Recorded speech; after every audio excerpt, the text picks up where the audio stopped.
আসসালামু আলাইকুম ওয়া রাহমাতুল্লাহি ওয়া বারাকাতুহু। সম্মানিত সকল ভিউয়ার্স অফ ব্যবসায়িক পার্টনার, দেশ এবং দেশের বাইরে যারা আছেন সবাইকে আমার পক্ষ থেকে আন্তরিক মোবারকবাদ। মালয়েশিয়ার প্রসঙ্গে বর্তমান যে মালয়েশিয়া নিয়ে আপনার নমিনির ব্যাপারটা নিয়ে অনেকে বিভ্রান্তি সৃষ্টি হয়েছে অনেকের ভিতরে, অনেকের মনের ভিতরে। তো আসলে এটা কিন্তু আমার পক্ষ থেকে আমি মনে করি যে এটা প্রত্যেকটা প্রবাসী প্যাসেঞ্জারের জন্য এটা অত্যন্ত গুরুত্বপূর্ণ এবং অত্যন্ত ভালো।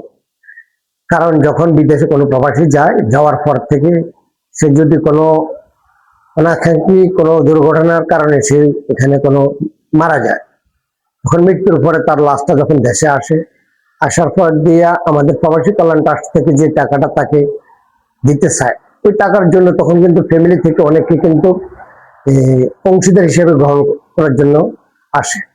অনেক সময় বউ আসে, অনেক সময় মা আসে, বাবা আসে। এগুলো নিয়ে কিন্তু আসলে কিন্তু তখন প্রবাসী মন্ত্রণালয় কিন্তু একটা বিভ্রান্তি শিকার হয়। এই এখন তাই যেন লোকটা যেন মৃত্যুর পরে যেন তার কোনো নমিনি যেন ভালোভাবে টাকাগুলো যেন গ্রহণ করতে পারে, এটাই এটা নমিনি দেওয়ার উদ্দেশ্য।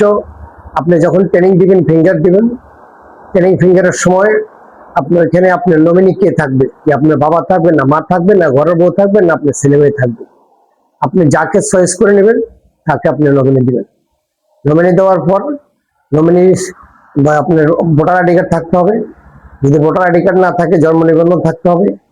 আর তার মোবাইল নম্বর, এক কপি ছবি, এগুলো নিয়ে অবশ্যই যাবেন। আর বাধ্যতামূলক যাত্রী গিয়ে থাকতে হবে। এই যাত্রী আপনার ব্যাংক অ্যাকাউন্ট থাকতে হবে মেইন পাওয়ার ক্ষেত্রে, যে দেশে যান না কেন।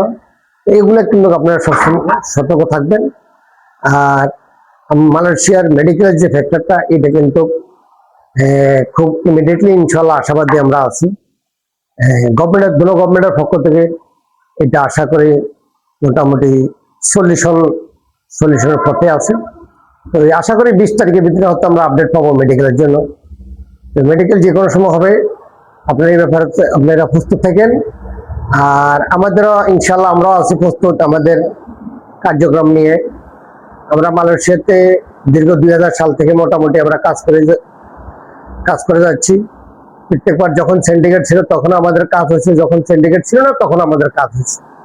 আমরা বিশেষ করে অনেকগুলো কোম্পানিতে আমরা কাজ করি। আপনার ডাইরেক্ট কিছু কোম্পানি আছে আমাদের কাছে ম্যাক্সিমাম, যেমন এসএলআরবি কোম্পানি আছে, ওয়াইপিএল আছে, এনএসকে আছে, মাইডি আছে, এই ধরনের আরো অনেকগুলো কোম্পানি আমাদের কাছে আছে। আমরা আপনার সার্ভিস সেক্টরে কাজ করি, আমরা আপনার কনস্ট্রাকশনের কাজ করি, প্লান্টেশনের কাজগুলো করি।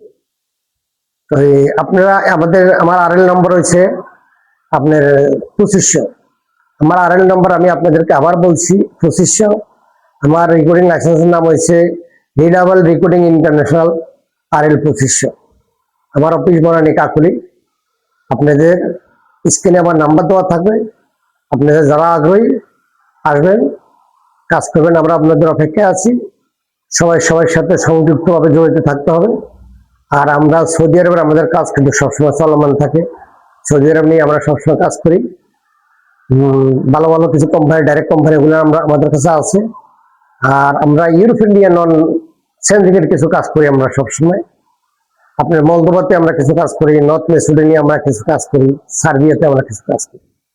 মলদোভাতে কিন্তু আপনার সময় লাগবে আপনার 4 থেকে 5 মাস। আপনার নর্থ মেসিডোনিয়ার সময় লাগবে 5 থেকে 6 মাস। সার্বিয়ার ক্ষেত্রে কিন্তু অনেক সময় কিন্তু 7 মাস 8 মাস লাগে। একটা কথা স্মরণ রাখবেন, আপনার সার্বিয়াতে কিন্তু কোনো বই কিন্তু আপনার রিজেক্ট হয় না। আপনার যখন ওয়ার্ক পারমিট হবে, হওয়ার পর যে 100% আপনার নর্থ মেসিডোনিয়াতে কখনো কিন্তু আপনার বই রিজেক্ট হয় না। আমি আবার বলছি, নর্থ মেসিডোনিয়াতে কিন্তু কোনো বই রিজেক্ট হয় না যদি ওয়ার্ক পারমিট 100% হয়, সেক্ষেত্রে আপনার ভিসা কনফার্ম হবে। তো আপনারা যদি নর্থ মেসিডোনিয়া বল দেওয়ার ইচ্ছা থাকে আপনারা দিতে পারেন। আর একটা কথা বলি, যদি স্কেল কারো থাকে, যেমন scale welder, shuttering carpenter, steel picture, তারপরে ফকলিফ অপারেটর, বেকু অপারেটর, যদি এই ধরনের কোনো স্কেল লোক থাকে, সেক্ষেত্রে আপনারা মলদোভা আর নর্থ মেসিডোনিয়া দিবেন। আপনাদের কাজ ইনশাল্লাহ 3 মাসের ভিতরে আমরা করে দেবো স্কেল লোকগুলাকে। আর নন স্কেলে একটু সময় লাগে, 2-1 মাস বাড়তে লাগবে। তো ইনশাল্লাহ আগামী আপডেট নিয়ে আসবো। নতুন কোনো আপডেট, নতুন কোনো খবর আসলে আমরা আসবো আপনাদের কাছে। সে প্রত্যাশা রাখি। সবাই সুস্থ থাকেন, ভালো থাকেন। আসসালামু আলাইকুম ওয়া রাহমাতুল্লাহি ওয়া বারাকাতুহু।